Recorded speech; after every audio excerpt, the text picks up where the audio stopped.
అంటే అప్పుడు మూమెంట్ ఏ విధంగా ఉంటుంది భువనగిరి వైపు కానీ నక్కరికెళ్ళ కానీ? నక్సల్ మూమెంట్ కంటే కూడా పొలిటికలీ చాలా యాక్టివ్ ఆ జిల్లా. అంటే అప్పుడులో మీకు టీడీపీ వైపు నుంచి కానీ వీరందరూ, ఎందుకంటే రెండు గ్రూపులు కనిపిస్తున్నాయి నల్గొండ జిల్లాలో, ఒకటి కమ్యూనిస్ట్ గ్రూపు, ఒకటి టీడీపీ గ్రూప్. ఈ రెండు గ్రూపుల మధ్య ఆధిపత్య పోరులో మీకేమైనా ఇబ్బంది లేదా? అంటే నాకు ఒకటి అనిపించేది అప్పుడు, అంటే సీనియర్ లెవెల్స్లో ఏం జరుగుతుంది, ప్రభుత్వంలో స్ట్రాటజీస్ ఇవన్నీ కూడా, ఎందుకంటే we're all very junior officers ఆ రోజుల్లో. కాకపోతే ఒకటి మాత్రం ఉండింది, డిపార్ట్మెంట్లో సపోర్ట్, డీజీ గారు కావచ్చు, ఐజీ ఇంటెలిజెన్స్, వీళ్ళ నుంచి చాలా మంచి సపోర్ట్ అంటూ ఉండేది. ఎవరు సార్ అప్పుడు డీజీ మీకు సపోర్ట్? డీజీ గారు ఇద్దరు ముగ్గురు మారారు అప్పుడు. మొట్టమొదట ఈయన ఉన్నారు, మన సల్దానా గారు ఉన్నారు, తర్వాత రామ్మోహన్ రావు గారు వచ్చారు. చాలా కరెక్ట్గా యంగ్స్టర్స్ను హ్యాండిల్ చేసేవాళ్ళు, సరైన గైడెన్స్ ఇచ్చేవాళ్ళు. కొన్ని తప్పులు జరిగిపోయినా ఎంకరేజ్ చేస్తూ, ఎందుకంటే intentions were never in doubt. ఎందుకంటే మీరు దాంట్లో కల్మషం ఉండేది కాదు కాబట్టి చాలా సపోర్ట్ చేసేవాళ్ళు. దాంతోపాటు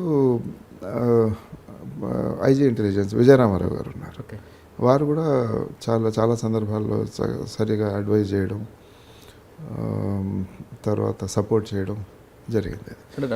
ఎన్టీఆర్ సీఎంగా ఉన్నారు, వారు కూడా అంతే. యంగ్ ఆఫీసర్స్ను చాలా లైక్ చేసేవాళ్ళు. ముఖ్యమంత్రి గారి నుంచి కూడా మంచి సపోర్ట్ వచ్చేది.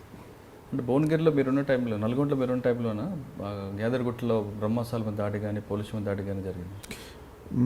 దీంట్లో జరిగింది, కోదాడ జరిగింది, కోదాడ ఇన్సిడెంట్ జరిగింది. బట్ డెమాన్స్ట్రేషన్స్ ఇవి చాలా జరిగాయి, ఎందుకంటే కమ్యూనిస్ట్ ఉద్యమం అనేది చాలా స్ట్రాంగ్గా ఉండేది జిల్లాలో. ఈ పవర్ కట్స్ పైన, రైతుల సమస్యల పైన, ఎంఆర్ఓ ఆఫీసర్స్, పోలీస్ స్టేషన్ దగ్గర చాలా ఫ్రీక్వెంట్గా జరిగేవి. కోదాడలో ఒక వ్యక్తి సిపిఎం సపోర్టర్, అతను విలేజ్లో ఘర్షణ జరిగింది. తర్వాత అతను దెబ్బలు తగిలిన తర్వాత అతని స్టేషన్ వాళ్ళే తీసుకొచ్చారు. అతన్ని దీనికి తీసుకెళ్లే లోపల బయట పెట్టారు, ఇక లోపల లాకప్లో కూడా పెట్టలేదు. ట్రీట్మెంట్ పంపించే లోపల అతను చనిపోయాడు కాంపౌండ్లో. అది ఇమీడియట్లీ కస్టోడియల్ డెత్ లాగా చిత్రీకరణ జరిగింది దానికి. ఇప్పుడు ఇమీడియట్గా కమ్యూనిస్ట్ ఇది రావడం, చాలామంది దాన్ని అటాక్ చేయడం పోలీస్ స్టేషన్ జరిగింది. జరిగినప్పుడు అడిషనల్ ఎస్పీ ఉన్నారు, మన బీపీ ఆచార్య సబ్ కలెక్టర్ మిర్యాలగూడలో, ఆయన కూడా అక్కడ వెళ్ళాడు. అక్కడ ఫైరింగ్ జరిగినప్పుడు ఒకరిద్దరు చనిపోవడం జరిగింది. ఇప్పుడు దీని తర్వాత దానిపైన జ్యుడిషియల్ ఎంక్వైరీ జరిగింది. But ultimately police came clean in that incident. ఎందుకంటే వాస్తవాలు ఉన్నాయి, సంఘటన ఎలా జరిగిందో తెలుసు అందరికీ. That was a big incident.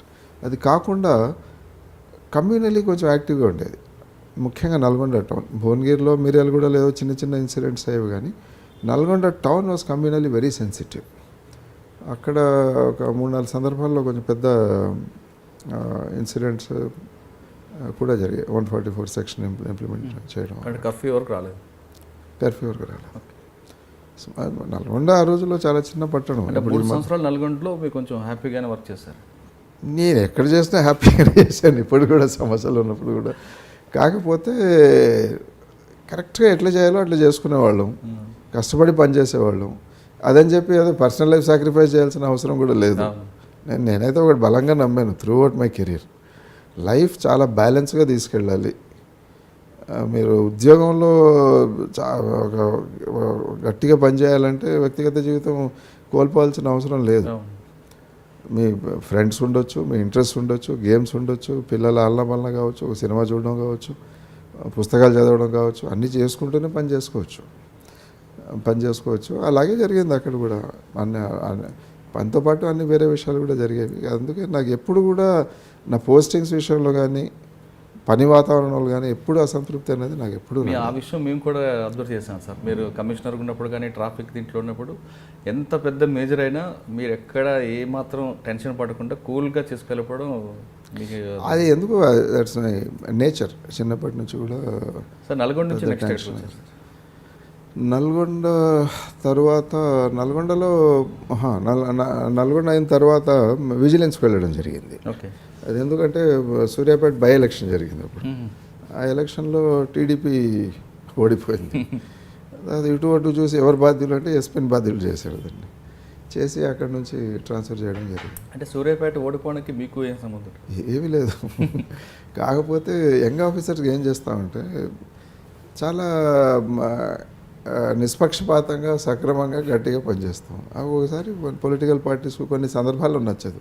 Political పార్టీస్లో అంటే పైవారని కూడా చెప్పలేము. ఒకసారి కింద నుంచి ఏదో ఏదో జరుగుతుంది, అది ఇట్స్ పార్ట్ ఆఫ్ మిస్ఫైర్ అవుతుంటే అది అవుతుంటుంది. దానికి ఏం చేయలేము. అక్కడ విజిలెన్స్ ఎన్ఫోర్స్మెంట్ అక్కడ కొంచెం గట్టిగా ఇప్పుడు సివి ఆనంద్ ఏం పని చేస్తున్నాడో అదే విధంగా చేస్తాం. ఈ మధ్య కూడా చాలాసార్లు మాట్లాడి చెప్పేవాళ్ళం ఆనంద్, ఈ రైస్ మిల్లర్స్ ఎట్లా కంట్రోల్ చేయొచ్చు, పబ్లిక్ డిస్ట్రిబ్యూషన్ సిస్టమ్ ఎట్లా. మీరు ఆల్రెడీ నల్గొండ చేశారు, మిరియాలు కూడా ఇంపార్టెంట్. బట్ ఈ విజిలెన్స్లో సివిల్ సర్వీసెస్ విజిలెన్స్, అది విజిలెన్స్ ఎన్ఫోర్స్మెంట్ కాదు. ఆ రోజుల్లో సివిల్ సర్వీసెస్ విజిలెన్స్లో ఒక డిఐజీ ఐజీ స్థాయి అధికారి ఉండేవారు, కింద 2-3 ఎస్పీలు ఉండేవారు. సో అది జ్యూరిస్డిక్షన్ కూడా చాలా పెద్ద జ్యూరిస్డిక్షన్, 10-12 జిల్లాల జ్యూరిస్డిక్షన్ ఉండేది. సో అక్కడ కూడా కొన్ని నెలలు పనిచేసిన తర్వాత మళ్ళీ అక్కడ నుంచి అంటే అక్కడ మిల్లర్స్ అందరికి మీరు పొగ పెట్టారా? అంటే మళ్ళీ అది పనిచేయడమే, వేరే ఏమి ఉండదు. వ్యక్తిగతంగా ఏమీ ఉండదు, అంతే. అదే చేస్తాం. దానికి సమస్య ట్రాన్స్ఫర్ చేయించారు. అక్కడ నుంచి ట్రాన్స్ఫర్ అని చెప్పలేము, కానీ అప్పుడు విజయరామారావు గారు కమిషనర్గా వచ్చారు. ఆయన నన్ను డీసీపీ ట్రాఫిక్గా తీసుకోవడం జరిగింది హైదరాబాద్లో. డీసీపీ ట్రాఫిక్ అంటే ఆ రోజుల్లో సిటీకి మొత్తం ఒకే ఒక డీసీపీ. అంతకుముందు నా ముందు ఎవరు చాలా గొప్ప గొప్ప ఆఫీసర్ చేశారు. ఇక్కడ వ్యాస్ గారు ఉన్నారు, వ్యాస్ గారి తర్వాత మన శివశంకర్ గారు వచ్చారు, దాని తర్వాత నేను రావడం జరిగింది ట్రాఫిక్. చాలా తాపత్రపడ్డాం సిటీలో ట్రాఫిక్ కంట్రోల్ చేయడానికి. ఎందుకంటే ఆ రోజుల్లో ట్రాఫిక్ చాలా అస్తవ్యస్తంగా ఉండేది. రోడ్లు కూడా ఇంత విశాలంగా లేవు ఒకటి. రెండవది, చాలా వరకు ఈ డైరీస్ నుంచి గొర్రెలు బర్రెలు కూడా రోడ్ల పైన తీసుకొచ్చేవాళ్ళు. హుసేన్ సాగర్ వరకు, దగ్గరున్న చెరువుల వరకు వెళ్ళడం అదొకటి జరిగేది. Cycle rickshaws perhaps the highest population in the whole country. ఆ డినామినేషన్లో సైకిల్ రిక్షాస్. దీంతోపాటు మిగతా రోడ్లు కూడా చాలా చిన్నగా ఉండేవి, సిమెంట్ రోడ్స్గా ఉండేవి. ఆ రోజుల్లో ఎక్కువ సమస్యలు మాకు ఇటు కోటి, యాబిట్స్, మలక్పేట ఈ ఏరియాస్లో వచ్చాయి. ఈ ఏరియాలో సిటీ ఇంకా పెద్ద డెవలప్ కాలేదు. సోమాజిగూడ, పంజగుట్ట ఇటు పెద్ద డెవలప్ కాలేదు. ఇప్పుడు ఈ రోజుల్లో ఎలాగైతే సోమాజిగూడ, పంజగుట్ట, తర్వాత బంజారాహిల్స్, జూబ్లీ హిల్స్ ఈ ట్రాఫిక్ రెగ్యులేషన్, లేకపోతే సైబరాబాద్, గచ్చిబౌలి నుంచి మాట్లాడుకుంటాము. ఆ రోజుల్లో మా టైం అంతా హ్యాబిట్స్, కోటి, మలక్పేట ఈ ఏరియాలో. That was the more prominent part of the city అప్పుడు ఉండేది. అప్పుడు ఎన్టీఆర్ గారు వెళ్ళి చెన్నారెడ్డి గారు ముఖ్యమంత్రిగా వచ్చారు. చెన్నారెడ్డి గారికి సిటీ పట్ల చాలా మంచి అవగాహన. అడ్మినిస్ట్రేటివ్లీ కూడా he was very sharp. So A areas develop కావాలి, రోడ్ నెట్వర్క్స్ ఎక్కడ చేయాలనేది కూడా స్వయంగా ఆయన చాలా సందర్భాల్లో చెప్పడం జరిగేది.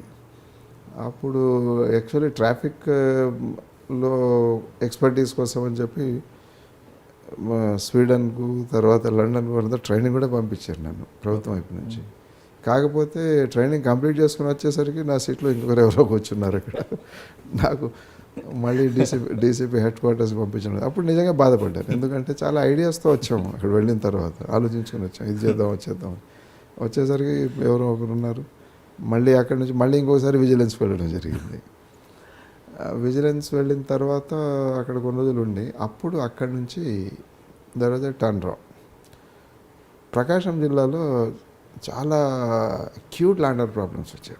ఈ Dalit non Dalit problems, Karanam Balaram incident, ఆయన గొట్టిపాటి హనుమంతరావు వాళ్ళ అబ్బాయి హత్య, ఇవన్నీ కూడా జరిగిన ఇన్సిడెంట్ నేపథ్యంలో హైయర్డ్ అసాసిన్ కల్చర్ అనేది విపరీతంగా ఉండేది ప్రకాశం జిల్లాలో. దాంతోపాటు మీకు నక్సల్ ప్రాబ్లం కూడా, ఈ మార్కాపూర్ నల్లమల్ల బెల్ట్ అటు నక్సల్ ప్రాబ్లం కూడా, డెకాయిటీస్ కూడా విపరీతంగా హైవే స్టోర్పురం ఒకటి. దానికంటే కూడా ఈ బస్ డెకాయిటీస్, హైవే డెకాయిటీస్ సంవత్సరానికి 60-70 డెకాయిటీలు అయ్యేవి. ఆర్టీసీ బస్సెస్ నేషనల్ హైవేస్ పైన జరిగేవి. సో ఆ బ్యాక్గ్రౌండ్లో అప్పుడు ఈ కొంచెం కాస్ట్ కాన్ఫ్లిక్ట్స్ ఇవి కూడా చాలా విపరీతంగా జరిగాయి. చీరాల, ఇంకొల్లు ఆ ప్రాంతాల్లో. అప్పుడు మా ప్రభుత్వం నిర్ణయం తీసుకొని అక్కడ ఉన్న ఎస్పీని కలెక్టర్ని ఇద్దరిని ఒకేసారి మార్చేశారు.